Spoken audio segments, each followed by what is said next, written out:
I once asked my friend what he thought my fatal flaw was, and he said it was that I give really good advice but don't take my own advice. So I wrote a poem about it. It's called Dating Advice. If I can't charm you with my intellect, I'll cook for you and spend money on you instead. If I surround myself with beautiful, useless things, then maybe I will also become beautiful and useless. If you let people wear you like a glove, you can make them feel warm and safe, and they'll never leave you. You mustn't be useful to yourself. People cannot wear you if you are moving around too much. You are only useful to them lying there, empty. You cannot walk around all the time pretending that no one can see you. It is vain. It's okay to ghost your own emotions. Be wary of becoming numb to objects that are elegant and strange. You can spend all your money on trousers. You can spend all your money on wine. You can spend all your money on pasta. You can sleep with someone who owns a boat, or a restaurant, or a motorbike. Utility is a kind of dying. Uselessness, that is living. There is great care given to the lie. There is great care given to the idea of you. If you are mean to me, just know that my mom and I are going to psychoanalyze you behind your back. Don't show fear until it is too late. And if you really need closure, it helps to shout, "Whose body is this?" until someone comes to claim it. Okay. I'm going to read a short story. It's called A Conversation About Time. She sits in an old velvet chair. Time is an axe. It is violent. The room is full of treasures, butterflies in glass, books with onion skin pages. Sun hot and heavy through windows thick with dust. She is gone again, wandering through the rooms of her childhood, touching the heavy, familiar fabrics. She was afraid of mirrors then, especially in the dark, and would hang her dressing gown over the one in her bedroom. Love, the little kaleidoscope, ways of seeing. You can't follow her to those places, so you imagine them instead. She told you that she dreamt of severed hands and of lacquered organs in gilt cases, of jarred embryos suspended in amber liquid. When she was 32, she had her first patient die on the operating table. I felt like I was a character in a play, she told you after. I just couldn't believe the drama of it all. Tragedy, she clarified. She looks in the mirror for too long sometimes. Her edges begin to lose their definition. How can I contain all of this? In her velvet chair, she is safe. This is a nice way to see her. Her face under the weight of all this golden light. But what about tomorrow, she is asking. She turns to look through the window so that you can admire her profile. I like you like this, in this white dress. I like you asking me questions I cannot answer. She trusts you. These are for remembrance, she says, and these are for luck. No luck. Only time. She sighs. Somewhere you are both lying in the grass under a sky that is yawning and blue, and you are thinking, sweep me up. She isn't thinking anything. She feels the little sharp ends of the grass on the back of her bare knees. Your body is long and warm next to her. She feels heavy and sleepy and desiring, and she reaches for you.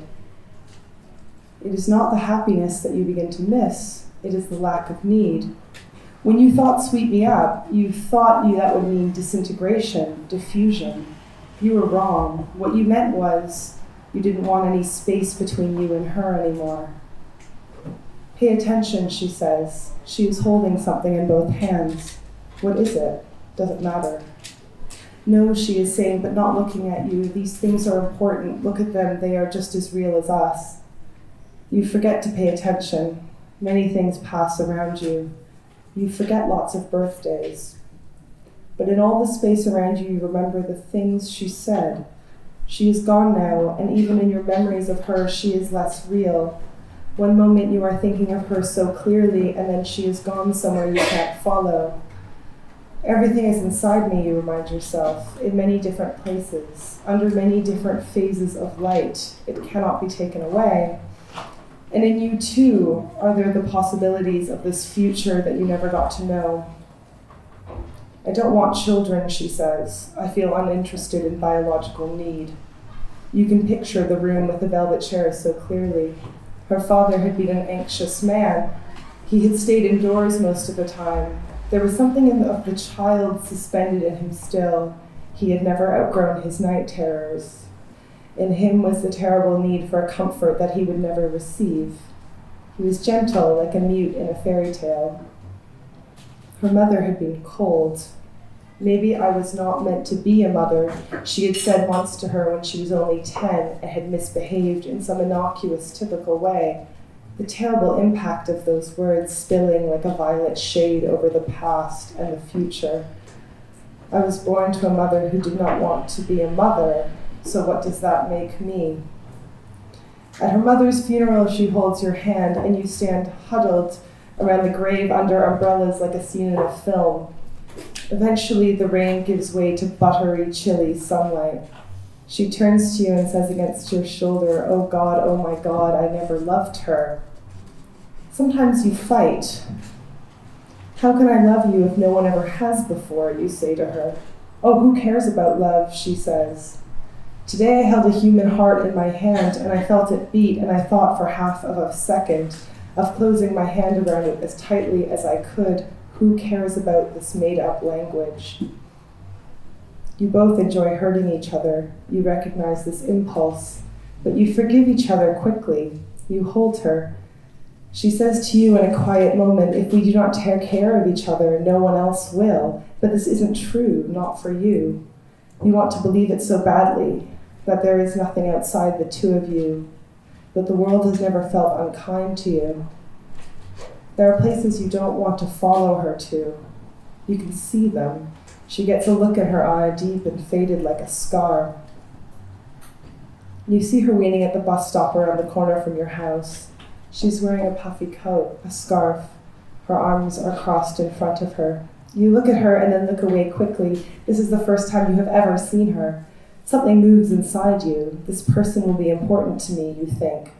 You do not talk to her. You do not talk to her until over a month has passed.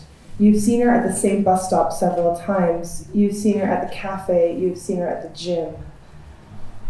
She lives one street over from you. You feel like you know something that she doesn't know yet. You don't let yourself think about the word fate. You are not naive.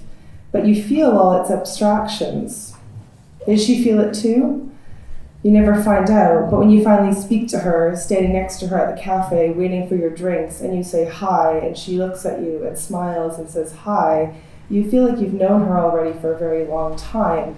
And years later, she tells you that yes, she felt that way too. When you first meet her, you start to understand how contingencies work. You start to understand beginnings and endings. It's a myth, she says, not really her, but the shape of her. Love, time, the self, a legacy of assemblages, the brief flickering of a soul. I have always hated the sound of borders. The two of you sit outside the cafe on a bench, your arms pressed against each other. She is strangely formal. It makes you laugh. What are you looking for in a relationship, she asks you. You smile. There is sun. You feel suddenly, stupidly happy. Something real, you say. I just want to feel real. Thank you.